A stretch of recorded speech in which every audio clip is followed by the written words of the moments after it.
Lunch బాక్స్‌లోకి simple and టేస్టీగా ఇలా ఒకసారి క్యాబేజ్ రైస్ చేసి పెట్టండి.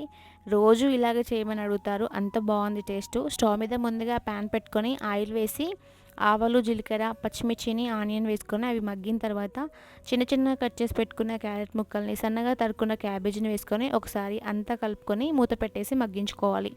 ఈ విధంగా మగ్గిన తర్వాత ఒక పెద్ద టమాటోని చిన్న చిన్న ముక్కల కింద కట్ చేసుకొని వేయండి.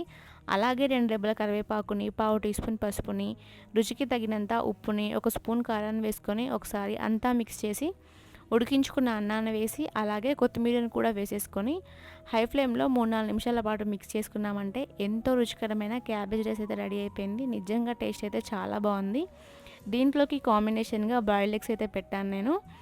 మీరు కూడా ఒకసారి పెట్టి చూడండి. బాక్స్ మొత్తం ఖాళీ చేసుకొని వస్తారా? తప్పకుండా ట్రై చేసి ఎలా ఉందో కామెంట్ చేయండి.